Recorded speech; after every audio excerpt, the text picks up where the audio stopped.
Release అయ్యారు. Next ఏంటి? తెలంగాణ రాష్ట్ర మాజీ ముఖ్యమంత్రి కల్వకుంట్ల చంద్రశేఖరరావుకు మరో కొత్త సమస్య వచ్చింది.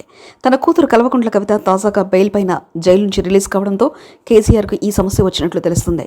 బెయిల్ పైన కల్వకుంట్ల కవిత బయటకు రావడంతో ఒకవైపు కాంగ్రెస్ తీవ్రస్థాయిలో విమర్శలు చేస్తున్నాయి.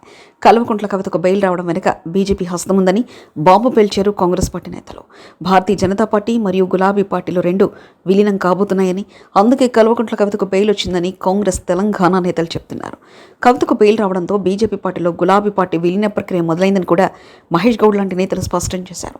అదే సమయంలో తెలంగాణ బీజేపీ ఎంపీ, కేంద్ర సహాయ మంత్రి బండి సంజయ్ కుమార్ కూడా కాంగ్రెస్కు కౌంటర్ ఇచ్చేలా కల్వకుంట్ల కవిత బెయిల్పై విమర్శలు చేశారు.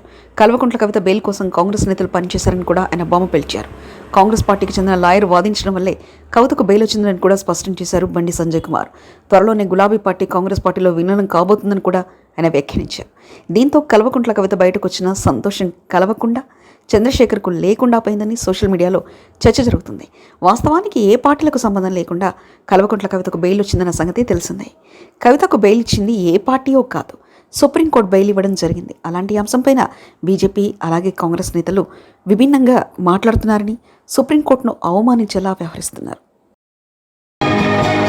మరిన్ని కథనాల కోసం సబ్స్క్రైబ్ చేసుకోండి మీ అక్షర శిల్పం.